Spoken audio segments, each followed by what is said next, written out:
E a questão é bem simples. E é de uma simplicidade que chega a incomodar. Um sujeito que tem uma ficha criminal, tamanho de um bonde, entre assaltos, entre andar armado, entre espancar os outros, isso só o que chegou até agora. Como é que esse sujeito pode estar na rua? Ora, ele só pode estar na rua por uma razão. Porque se nós não endurecermos a punição, é só uma bola de neve. E agora ele tenta não, ele espanca o filho, espanca a mulher e tenta tocar fogo na casa. Na minha concepção, o cara que faz isso tudo, até porque um homem que bate para espancar uma criança de 8 anos, me perdoa, não é agressão. Para mim é tentativa de assassinato. Exatamente isso. Concorda, Faraó? Aliás, ele ameaçou, né, Marcelo, o tempo todo. Ele ia com a criança agredir, espancar, aliás, e o motivo cretino, aquele negócio de acender a luz. E a mãe ferida atrás para proteger o filho. Quer dizer, está super claro que ele é perigosíssimo. Já podia ter, aliás, deveria ter continuado na cadeia. Como vocês podem ver, o nosso Faraó falou com ênfase, uma ênfase muito grande, tudo que eu tinha falado. Né? Ele não fala umas coisas diferentes de mim. Assim, eu falo isso, aí você pensa uma outra coisa. Você está querendo me imitar. Ah, não, é você que está me imitando. Olha aqui, e ele já pode ir para a rua, portanto, entre Marcelo Rezende, ponto oficial, e dê a sua opinião. Um sujeito desse, com todos esses crimes. Agora, quando ele espanca uma criança, isso não é tentativa de assassinato? Para mim é, e eu vou dizer mais, em qualquer lugar no mundo seria a tentativa de assassinato onde a justiça fosse cumprida com rigor. Aqui vai ser agressão e, portanto, vai para a rua. Mas o delegado, a esse momento, né, deve estar tentando dar um arroxo firme para deixá-lo na cadeia. Não é isso, Bruno Peruca? Exatamente, Marcelo. Por quê? Porque ele usou uma faca, né, a todo momento, subindo as escadas com a criança no colo. Não foi uma simples agressão. Agora, de fato, que ele pode sair da cadeia, ele pode sair da cadeia sim, Marcelo, mais uma vez, porque ele foi preso outras vezes, inclusive também por homicídio. E um detalhe, Marcelo, ele chegou para poder alugar a casa numa simpatia, um homem muito bom, todo mundo teve uma boa impressão, mas a máscara dele não demorou para poder cair. Mas me diga uma coisa, ele está preso. Está preso. Tá certo. E que tipo de prisão ele está? Ele foi levado para o centro de detenção provisória, viu, Marcelo? Porque ainda não saiu o julgamento dele. Pode ser que ele seja colocado em liberdade para poder aguardar o julgamento ainda. Porque ele entrou como lesão, né? Vou falar uma coisa para você. Tá me ouvindo? Tô ouvindo. Eu vou repetir a pergunta. Que tipo de prisão ele está? Vou repetir. Desculpa, Marcelo, agora entendi. Prisão preventiva, Marcelo. Não, porque eu não sabia que você era arquiteto.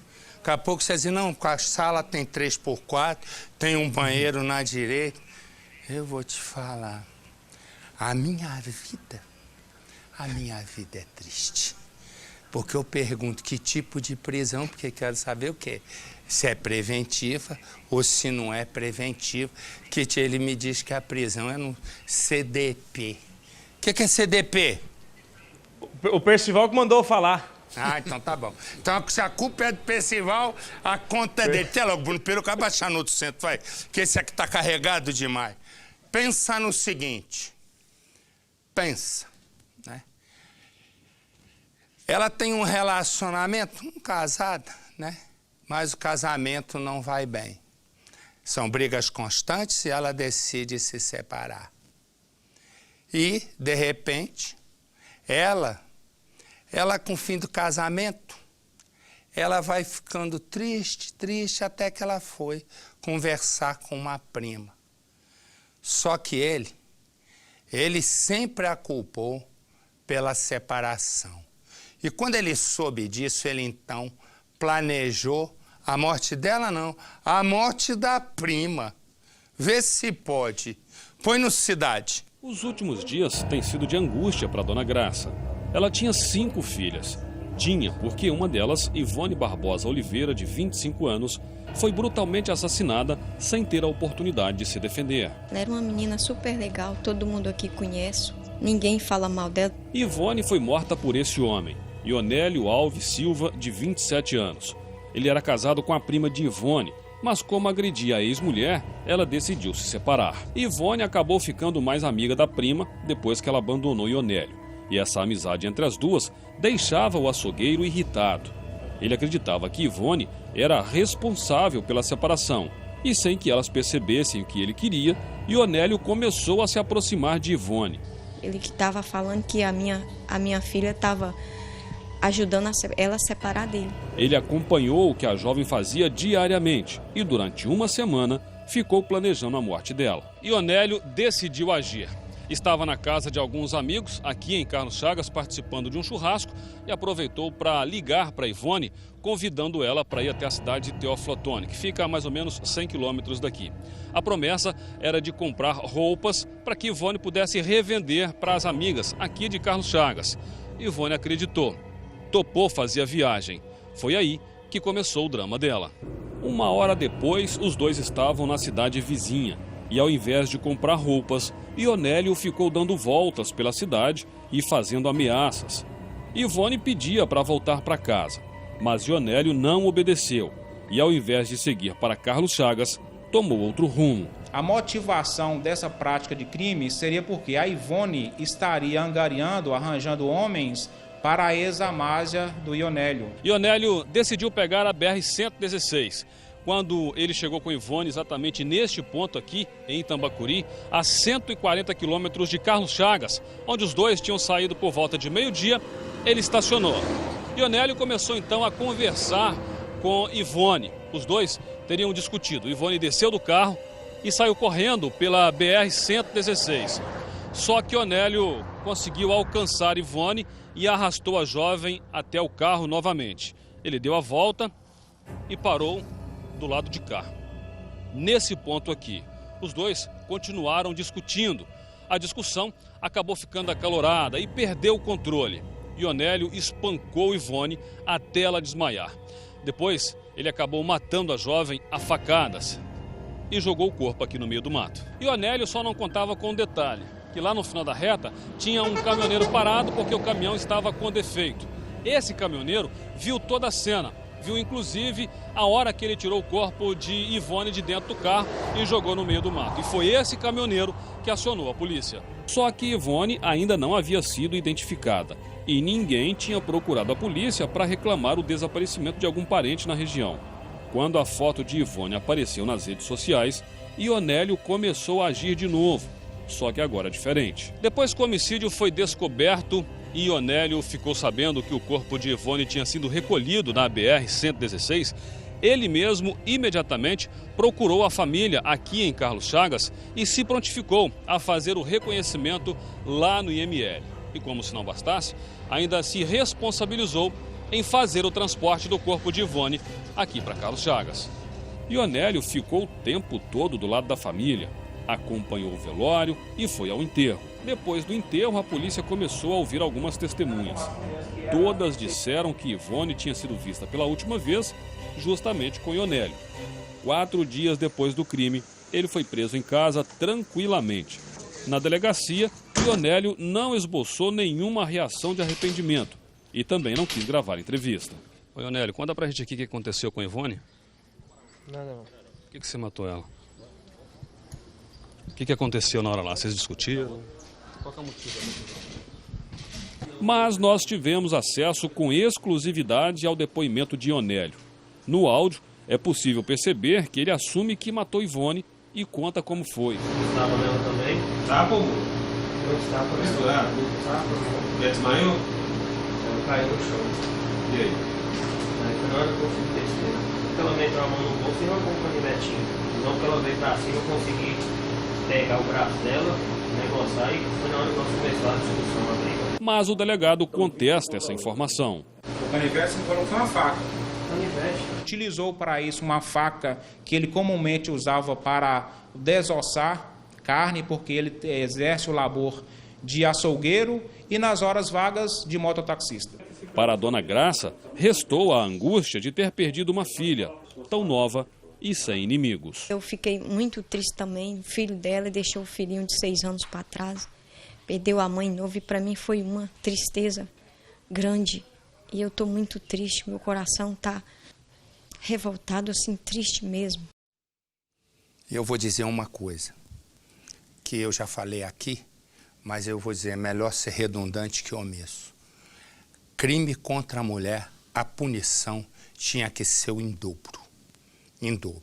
E um crime desse tipo, se fosse num país correto, onde as leis funcionassem e onde a justiça realmente fizesse justiça, um sujeito desse tem que ir para a pena de morte. Ele tem que ser julgado e pagar com a própria vida, porque ele não pode viver em sociedade. Um cara que faz uma covardia dessa, ele tem que ser julgado e se condenado, ir para a pena de morte. Só assim a gente muda esse país. E se você quiser participar, entre no Marcelo Rezende .oficial e coloque lá a sua opinião, até porque tem a foto lá do sujeito. Tem várias fotos do programa com vários temas, inclusive é esse. Se você concorda ou não concorda, se você acha que tem pena de morte, que punição deve ter um homem como aquele? O sujeito pega uma faca, espanca uma criança de 8 anos, vai me dizer que isso não é tentativa de assassinato? É óbvio que é. E a covardia é tão grande, né, que esse sujeito tem que ter uma punição severa. Esse que mata a moça, que punição tem que ter? Pena de morte. Para mim é. Entre Marcelo Rezende .oficial e deixa lá, conversa comigo, coloca opinião no Marcelo Rezende .oficial ou no meu site. Corta para mim no portal R7, você entra lá, portalr7.com, bota lá site, corta para mim, aparece lá, você põe a sua opinião também. Aí, ó, corta aqui para mim, peça botar a câmera. Eu vou com a nossa Dó Remi, porque a nossa Dó Remi tem mais informações sobre o caso. Boa noite, Dó Remi, diga lá. Boa noite, Marcelo. Mas na nossa justiça, né, brasileira do momento, o homem ele está preso preventivamente, deve responder por homicídio qualificado, duplamente qualificado. O delegado continua ouvindo testemunhas, não deu detalhes do que o homem disse no depoimento, mas o que ele quer esclarecer são detalhes desse crime, como ele matou a mulher. Ainda existem algumas contradições, Marcelo. E o que é? Ele matou e vai se responder por homicídio duplamente qualificado. O que é o duplamente qualificado?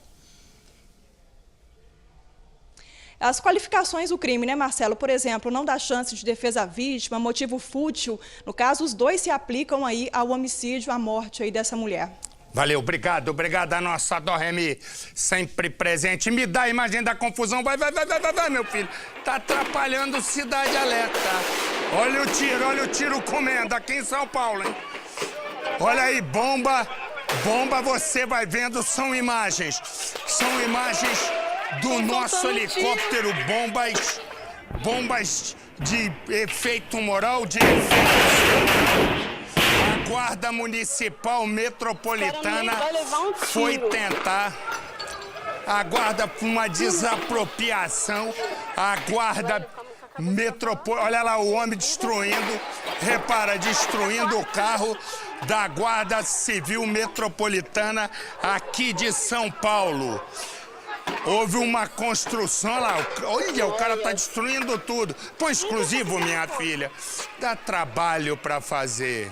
Você vai vendo o que foi. Aí o prefeito Fernando Haddad, que é o responsável pela prefeitura, a prefeitura decidiu retirar os moradores de uma área de risco, mas mandou a Guarda Civil Metropolitana sem nenhum apoio. O que aconteceu? O governo de São Paulo vai e diz o seguinte: não havia nenhuma ordem judicial, nenhum mandado de reintegração de posse. Portanto, foram de qualquer jeito. Então, repara, a Prefeitura de São Paulo, do Fernando Haddad, esse que põe radar em tudo que é canto, os sujeitos estavam numa área de risco, ele mandou derrubar. Legal. Só que a Guarda Civil Metropolitana acabou encurralada. Soltando tiro. E aí disse, não, mas não tem apoio, não tem apoio. Apoio, o governo do Estado disse que não havia ordem da Justiça nem mandado de reintegração. Portanto, não tinha legalidade à ação. O homem foi lá, ó o carro da guarda. Põe no Cidade. Heliópolis, zona sul de São Paulo. E o que se vê parece ser uma guerra entre moradores da comunidade e guardas civis metropolitanos. Os guardas estão armados e disparam. Estão soltando tiro. Moradores reagem com rojões. Esse homem segura um pedaço de pau e ataca uma viatura da GCM. São golpes na lataria e no vidro do carro. Nem o giroflex escapa dessa fúria toda. O homem parece desistir do ataque, mas volta segundos depois e continua a destruir o carro. Ele tenta até arrancar a porta. A imagem é gravada por um morador da comunidade, do alto de um prédio. O resultado é capô amassado, vidro estilhaçado, viatura completamente destruída. Outras pessoas vão até lá e engrossam o ataque.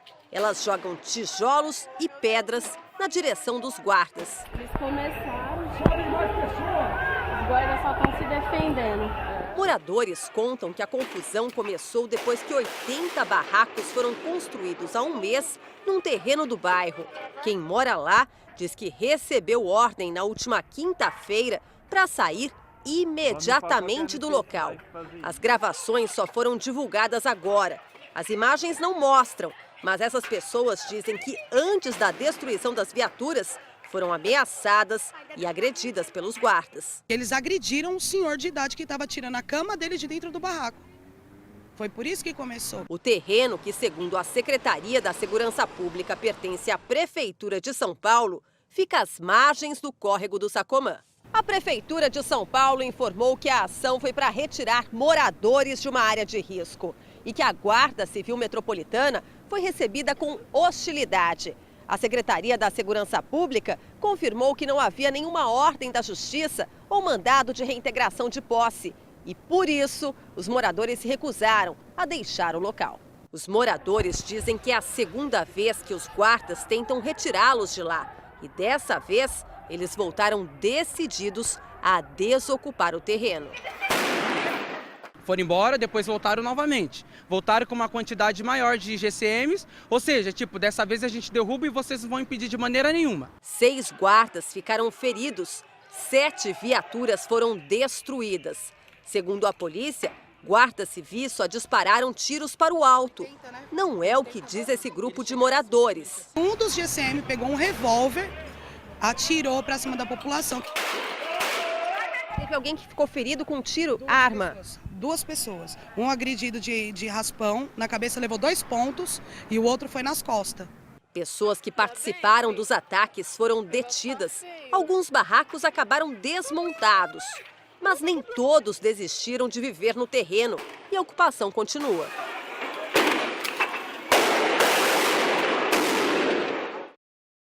Mas tem uma coisa, e você há de compreender comigo. E você pode entrar no meu Instagram, marcelorezende.oficial, e participar, que é a seguinte coisa. Para que serve a justiça se você vai tirar pessoas que não têm onde morar, seja que área for, você tem que ir lá e pedir a justiça para autorizar, senão vira faroeste, né? E em época de eleição, vários prefeitos pelo país deixam construir em qualquer canto porque eles querem voto, né? E aí a gente vê as pessoas morrendo. Aqui, Não é a primeira vez que eles vão para o mesmo lugar. Tem uma coisa que me causou dúvida. Se já foi lá mais de uma vez, por que o senhor Fernando Haddad, prefeito de São Paulo, não mandou seu departamento jurídico lá, seus advogados, pedirem uma autorização na justiça? Não tinha, segundo o governo do estado de São Paulo. Quer dizer, nós estamos falando do mesmo estado, né? As sedes do governo e da prefeitura estão perto e a da prefeitura está mais perto ainda do Poder Judiciário. E se quer fazer na lei do cão, ali estão seres humanos que não têm onde morar. Ninguém mora em favela, em morro, porque quer. Mora porque não tem condição nesse país. E muitas dessas pessoas não têm condição, a maioria, porque esse é um país de ladrão, de corrupto. É um país onde o político entra para a política para ganhar a vida, ficar rico. Eles entram pobres na política e saem milionários. A acusação agora contra o presidente da Câmara é de que tem 6 contas na Suíça. Prendem o marqueteiro da campanha, né, da presidente Dilma Rousseff. O marqueteiro tem 33 milhões de reais numa conta fora do país e diz que não sabe quem deu o dinheiro. 33 milhões, o cara não sabe quem deu o dinheiro. Que tal? Só pode ser brincadeira. Entra, Marcelo Rezende, ponto oficial, e participa comigo. Da imagem. Tá atrapalhando, meu filho. Esse aqui, ó, preso, ele era procurado pela Interpol, o nome dele é Johnny. O apelido dele é Johnny. O que acontece? Ele estava sendo procurado por todos os lugares. De repente, a casa dele caiu. Põe no Cidade. Johnny Paulo de Oliveira, de 35 anos, ex-chefe do tráfico dos morros Babilônia e Chapéu Mangueira, era procurado até pela Interpol.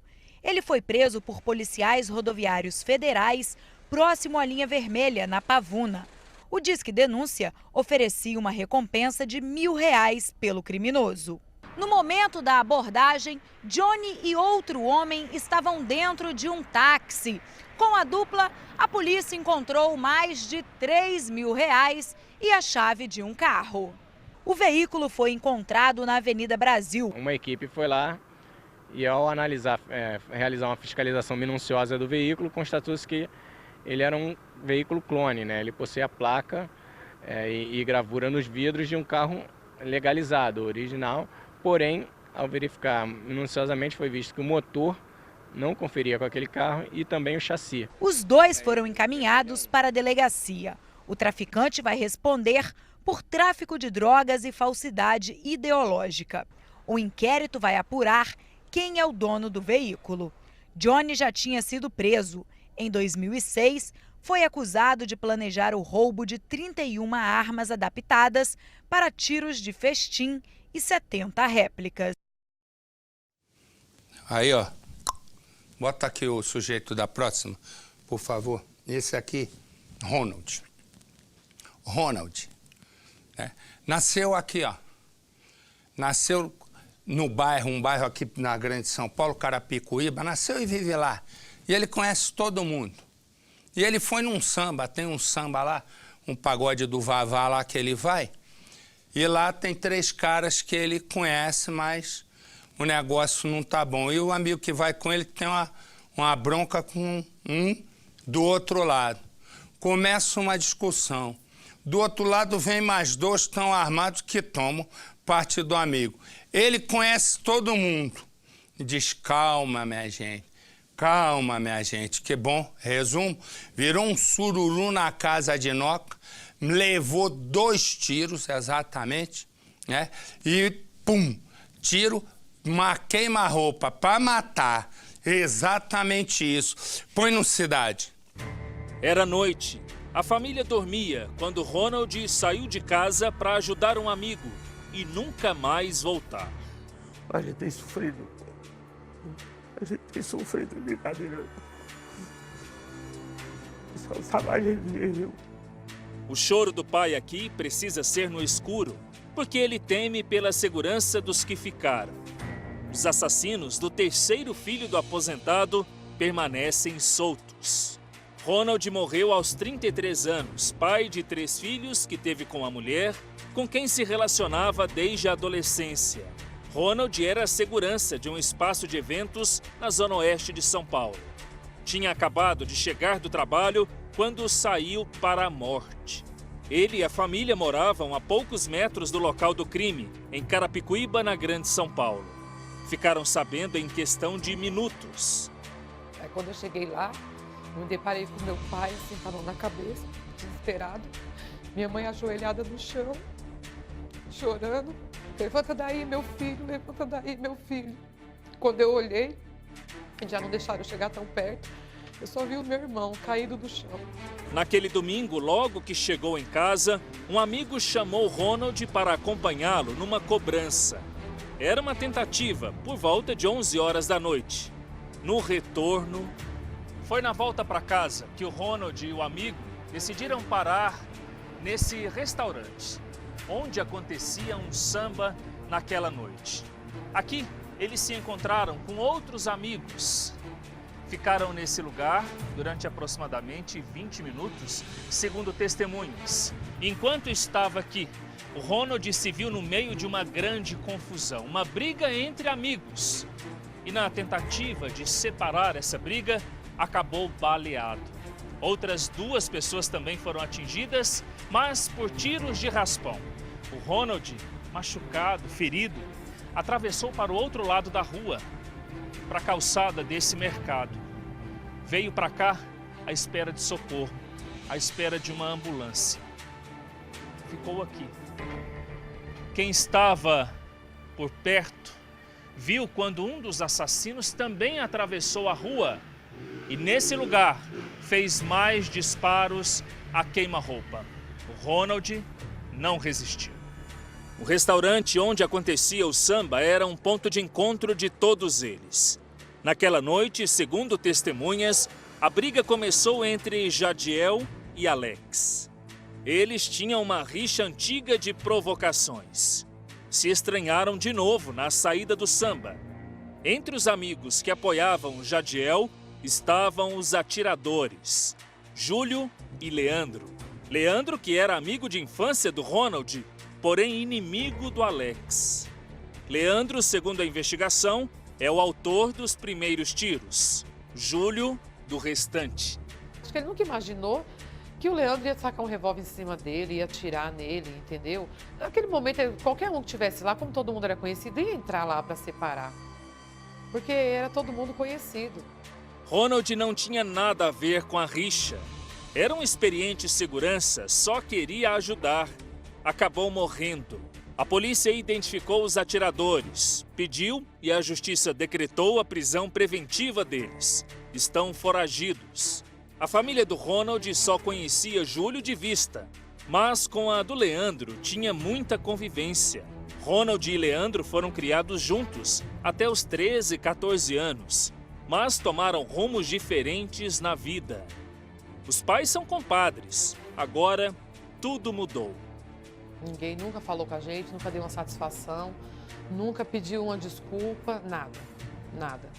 A polícia já encerrou a investigação, mas não achou os autores do crime. O assassinato do Ronald aconteceu pouco tempo antes do Dia dos Pais. Nos dias dessa data comemorativa, o filho dele, caçula, de apenas 3 anos de idade, chegou em casa chorando, dizendo para a mãe que tinha um problema sério. A professora havia dito que todas as crianças da sala iam dar uma lembrança para os pais e que ele não tinha mais pai para presentear. Muito emocionada, a mãe disse que ele podia sim dar um presente, não para o pai, mas para o avô. Foi isso que ele fez. Fez esse porta-retrato em forma de coruja e aqui nessa folha pintou a marca da mão e em cima para vovô.